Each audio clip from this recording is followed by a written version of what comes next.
Of all the games to come out in 2009, Modern Warfare 2 was an instant success. According to preliminary sales figures from Activision, Modern Warfare 2 sold approximately 4.7 million units in the United States and the UK combined in the first 24 hours of its release.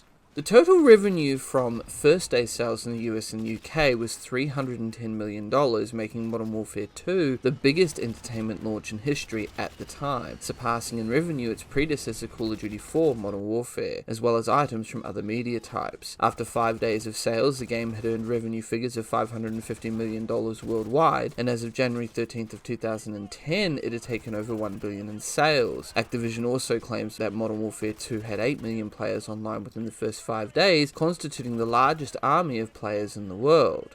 However, although Modern Warfare 2 was a success, it was marred by various controversial moments, the biggest being the No Russian mission, which I will touch on shortly. Developed by infinityward and published by Activision, it is the 6th installment in the Call of Duty series and the direct sequel to Call of Duty 4 Modern Warfare. It was released worldwide on November 10th of 2009 for Microsoft Windows, the PlayStation 3 and Xbox 360. A separate version for the Nintendo DS titled Modern Warfare Mobilized was also released on the same day. A version for Mac OS was developed by and released in May 2014, and the Xbox 360 version was made backwards compatible for the Xbox One in 2018. The campaign was remastered for PlayStation 4 on March 31st of 2020 and for Xbox One and Microsoft Windows on April 30th of 2020, bringing with it a visually stunning game, but also brought some new mechanics not seen in the original. For example, you're able to inspect your gun if you press the down button, and there are 2 animations for every gun. Modern Warfare 2's story takes place a while after Call of Duty 4 Modern Warfare and has you play as various characters throughout the campaign. Task Force 141, established in the first game, is embroiled in a battle with a Russian terrorist by the name of Makarov, who's taken the throne from Imram Zakhaev and is the leader of the Ultranationalists, a violent terrorist cell that wishes to destroy America. However, not as all as it seems. Friends become enemies and betrayal becomes the name of the game. America and Russia get sucked into a war along the way set up by those who are supposed to be preventing it. I'm going to try and contact Makarov.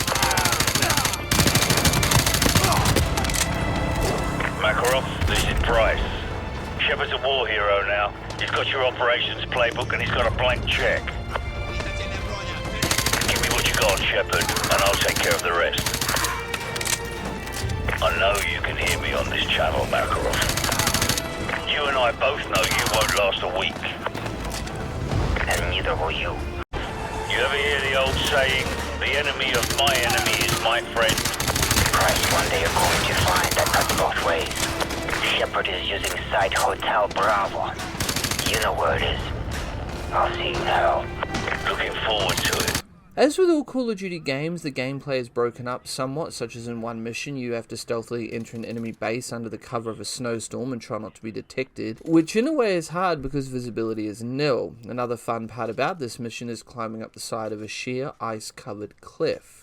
There is also a short driving mission on a snowmobile while being chased and having missiles fired at you. You also storm the White House and retake it from the enemy, which was an interesting mission because very few games I have played featured the White House in any capacity, and considering it is one of the most well-known landmarks in the world, is a little surprising. At one point, you get to use a Predator drone to take down tanks and helicopters, which if you manage to hit multiple enemies, you get congratulated for. The game can also be frustrating though, because at some point you get overwhelmed with the amount of enemies you have to contend with, such as in one mission where you're in an airplane boneyard. You have so many soldiers trying to not only kill you, but kill each other, and you can end up being shot in the back and not even know the enemy is behind you. Then you have 2 or 3 blazing away at you before you can even react in time. Also, the game has several moments where you must withstand waves of enemies where all you do is plant claymores and stand around shooting enemies until the data is downloaded, or stand on a rooftop and snipe and rain hellfire down onto the enemies below. Now, this game has copped a lot of flack and controversy and is remembered primarily for its mission titled No Russian, in which you partake as an undercover CIA agent infiltrating Makarov's crew, who participates in a mass shooting at an airport and is betrayed by Makarov, who knew you were part of the CIA and frames America for the attack. A popular new video game actually allows you to be a terrorist and kill people. Take a look.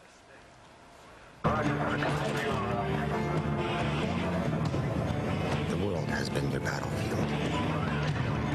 Everywhere you go, the blood of brothers and sons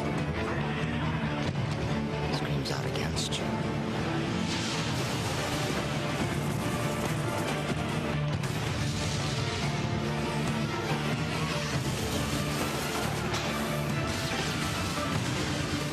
The controversial new video game is called Modern Warfare 2, and it is flying off the shelves. But is this fantasy game just a little too real?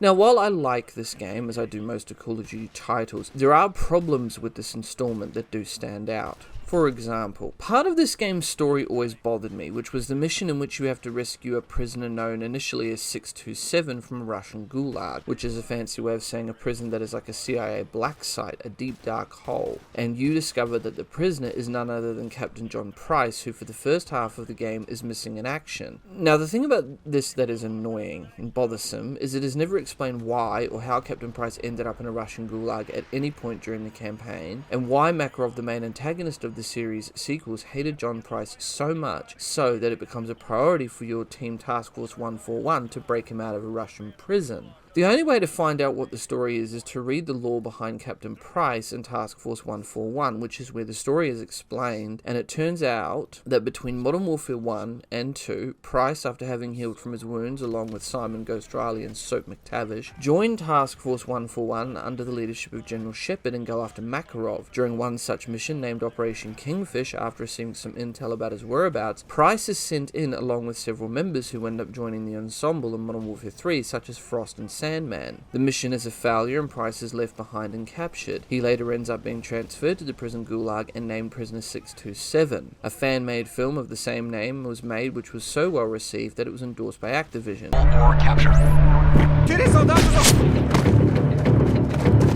Spectre 6-4, fire on the West Barracks. You got it.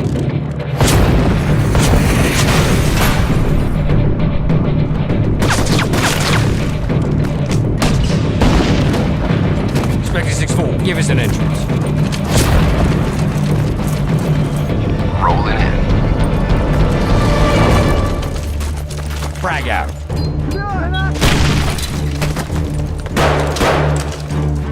Clear right. Hallway, clear.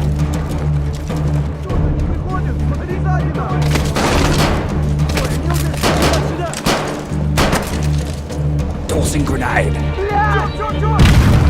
Move up.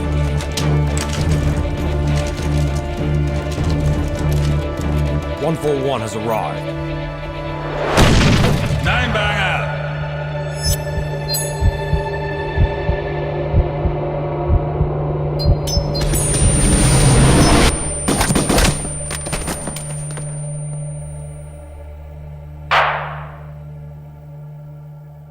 All clear.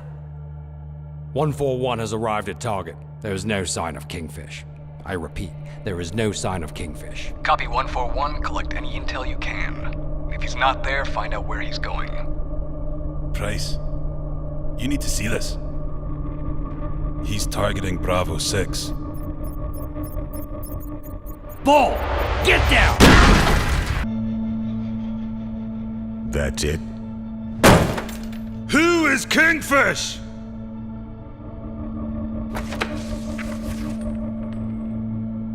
We'll get him.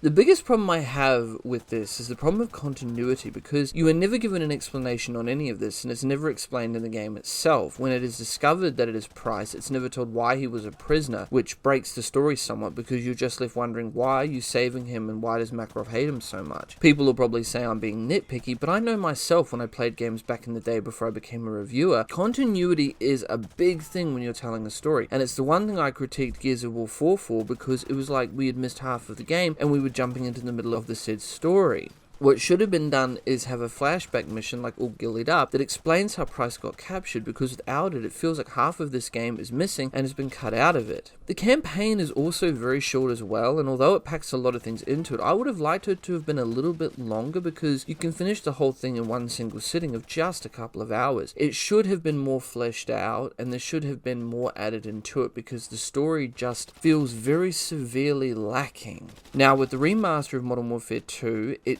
does look astonishing, with the graphics making it look very realistic and the controls are smooth, and there aren't any problems with the movement and aiming. All in all, I love Call of Duty Modern Warfare 2 as I do with most games in the series. However, this one was sorely lacking in some areas and had a few problems that just stop it short of being one of the best games in the series. All in all though, I do recommend you play it. If If you enjoyed this review, please rate, comment and subscribe to see more video reviews just like this.